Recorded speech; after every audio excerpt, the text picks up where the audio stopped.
এই মুহূর্তে গোটা বিশ্বে চর্চার খবর হলো যে ইরানের প্রেসিডেন্ট ইব্রাহিম রাইজির মৃত্যু নিয়ে।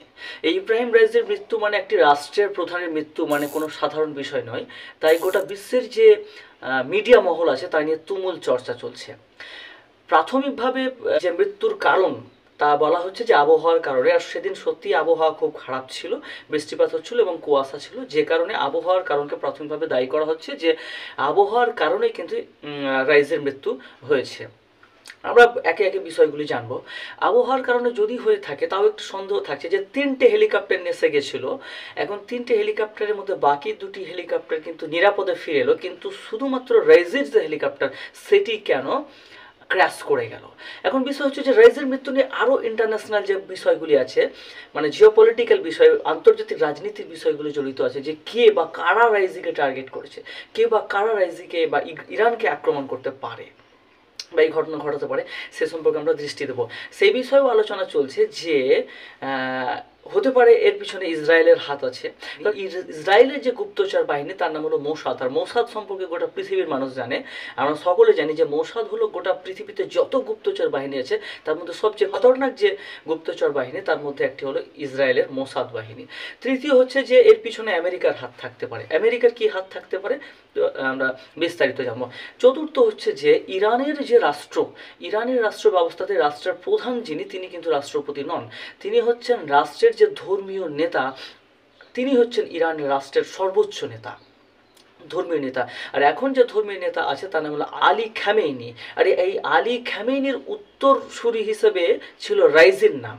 তাই অন্যদিকে রাইজিকে কিন্তু অনেকেই চাইতো না যে রাইজি পরবর্তী সর্বোচ্চ নেতা হিসেবে ইরানের সিংহাসনে বসুক, সেটি কিন্তু অনেকেই চাইতো না। তাই এরকমও ধারণা হতে পারে যে এরকমও ঘটে থাকতে পারে যে রাইজিকে সরানোর জন্যেই কিন্তু রাইজিকে তার অভ্যন্তরীণ দ্বন্দ্ব হিসেবে কিন্তু রাইজিকে সরিয়ে দেওয়া হয়েছে। তাই অভ্যন্তরীণ কারণও থাকতে পারে রাইজির ওপর এই ঘটনা ঘটার। এখন বিস্তারিত আলোচনা করব। ঘটনার শুরু থেকে ঘটনা শুরু করা দরকার। এখন বিষয় হচ্ছে যে রাইজি 3টে হেলিকপ্টার নিয়ে গেছিলেন আজারবাইজানে। আজারবাইজানে কেন তিনি গেছিলেন?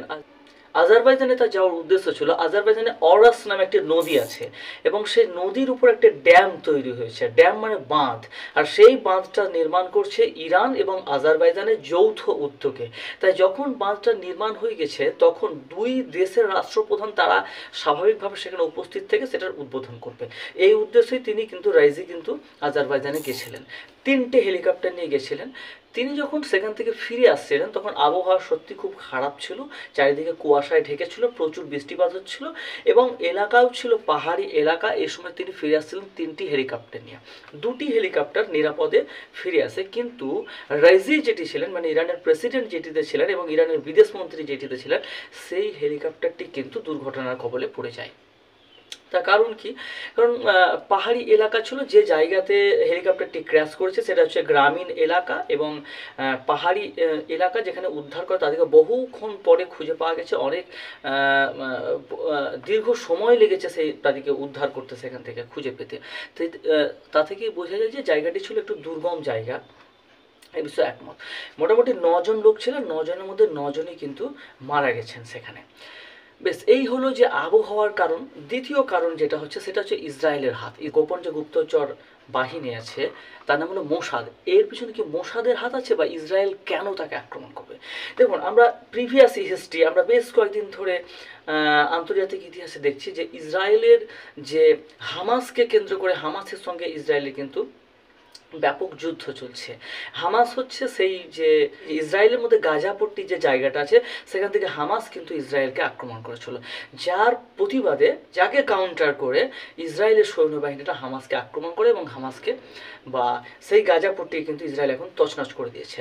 এই ঘটনাতে ইরান কিন্তু হামাসকে সমর্থন করেছিল এবং শুধু সমর্থনই করেনি, ইরান কিন্তু একসময় ইসরায়েলের উপর আক্রমণও করেছিল। সেই ঘটনাকে কেন্দ্র করে ইসরায়েলের বক্তব্য ছিল যখন সময় আসবে তখন কিন্তু ইরানকে জবাব দেওয়া হবে। মূলত মেনলি যে ইসরায়েলের যে গুপ্তচর সংস্থা মোসাদ একটু কথা বলেছিল যে আমরা তারিখ বলবো না, কিন্তু সময় এলে কিন্তু ইরানকে তার জবাব দেওয়া হবে। এখন এই প্রতিশোধ ইরান নিল না তো? প্রশ্ন যাচ্ছে গোটা দুনিয়ার সামনে, আন্তর্জাতিক রাজনীতির সামনে সেই প্রশ্ন এখন যাচ্ছে যে এই ঘটনার পিছনে ইসরায়েলের যে গুপ্তচর সংস্থা আছে, মোসাদের কাজ বা হাত নেই তো, এই একটা বিষয়। তাই ইরানের সঙ্গে, আচ্ছা, ইসরায়েলের সঙ্গে দ্বন্দ্ব, তাই ইসরায়েলের সঙ্গে কিন্তু ইরানের সম্পর্ক খুব একটা ভালো ছিল না। দ্বিতীয় যে বিষয়টি বেরিয়ে আসছে এখানে, সেখানে হচ্ছে যে এই যে ইব্রাহিম রাইজি গেছে আজারবাইজানে গেছে স্যার ড্যাম উদ্বোধন করতে, যে আজারবাইজানের সঙ্গে ইসরায়েলের খুব বন্ধুত্বপূর্ণ সম্পর্ক। তাহলে সে চলে গেছে কোথায়, যে ইসরায়েল হচ্ছে তার শত্রু, আর শত্রুর মিত্রর কাছে সে কিন্তু পৌঁছে গেছে। তাই সে যখন আজারবাইজানে গেছে, আর অন্যদিকে আজারবাইজান হলো ইসরায়েলের খুব পরম বন্ধু। বেশ, তৃতীয় যে কারণটা হলো সেটা হলো আমেরিকা কেন ইসরায়েলের বিরোধী? দেখুন, ইসরায়েলের এই যে বর্তমান যে রাষ্ট্রপতি মারা গেলেন, তার নাম হলো রাইজি। এই রাইজি কিন্তু কট্টরপন্থী নেতা ছিলেন। একসময় তিনি প্রথমে ছিলেন ধর্মীয় নেতা, তারপরে তিনি উকিল হন, তারপরে তিনি চিফ জাস্টিস অফ ইরান পদে যান, তারপর তিনি রাষ্ট্রপতি হন। তবে যা প্রিভিয়াস হিস্ট্রি বলে যে এ খুব ছিল কট্টরপন্থী এবং স্বৈরাচারী টাইপের ছিল, কারণ সে 100 জন শিশুকেও পর্যন্ত কিন্তু ফাঁসিতে ঝুলিয়েছিল বলে এর বিরুদ্ধে ক্লেম আছে। এবং শুধু তাই নয়, তার যারা বিরোধী শাসক দল, বিরোধী নেতৃত্ব ছিল, তাদেরও কিন্তু তিনি বহু পরিমাণে ফাঁসিতে ঝুলিয়েছিলেন। ইরানের 3000 বিরোধী নেতাকেও এ ফাঁসিতে ঝুলিয়েছিল বলে জানা যায়। এখন এই কারণে আমেরিকা প্রথম থেকে তাকে প্রতিবন্ধকতা লাগিয়েছিল, এর বিরুদ্ধে প্রতিবন্ধকতা লাগিয়েছিল, যে কারণে আমেরিকার সঙ্গে একটি দ্বন্দ্ব বা সেই ধরনের সম্পর্ক কিন্তু ইরানের কখনোই ছিল না। এবং যখন এই রাইজি যখন ভোটে নির্বাচিত হন, তখন তিনি মোটামুটি 64% ভোট পেয়েছিলেন, যা ইরানের ইতিহাসে, বিগত ইরানের 40 বছরের ইতিহাসে সবচেয়ে কম পরিমাণ ভোট পেয়েছিল। এমনকি রাইজি যখন ভোটে নির্বাচিত হচ্ছে, তখন কিন্তু ইরানের সমস্ত মানুষ কিন্তু তাকে ব্যাপকভাবে সমর্থন করেনি, তার বিরুদ্ধে আন্দোলন শুরু হয়েছিল, যেটা কিন্তু ইরানের জনগণও কিন্তু অনেক ক্ষেত্রে মেনে নিতে পারেনি যে এই রাইজি সিংহাসনে রাইজি কিন্তু সেই দেশের রাষ্ট্রপতি হন। এটা সমস্ত দেশের ক্ষেত্রেই থাকে, সমস্ত মানুষই কখনো সমর্থন করে না। তবে আমেরিকার সঙ্গে তার বিরোধের মূল কারণ ছিল যেটা, সেটা আমরা বুঝতে পারলাম যে আমেরিকা এই কারণে তাকে প্রতিবন্ধকতা লাগিয়েছিল। এখন আরও যে মজার বিষয় যেটি মনে রাখতে হবে, যে হেলিকপ্টার নিয়ে রাইজি আজারবাইজানে গেছিল, সেই হেলিকপ্টার হলো ভেল 212। যে ভেল 212 হেলিকপ্টার নিয়ে তিনি গেছিলেন, সেই হেলিকপ্টার কিন্তু আমেরিকার তৈরি। এখানে আরও সন্দেহ থাকে যে আমেরিকার তৈরি হেলিকপ্টার নিয়ে তিনি পৌঁছে গেছেন কার কাছে? ইসরায়েলের বন্ধু দেশ আজারবাইজানের কাছে। আর ইসরায়েলও হলো ইরানের চরম শত্রু, আমেরিকাও হলো শত্রু। বুঝতে পারছেন বিষয়টা কতটা ক্রিটিক্যালভাবে গড়িয়ে গেছে?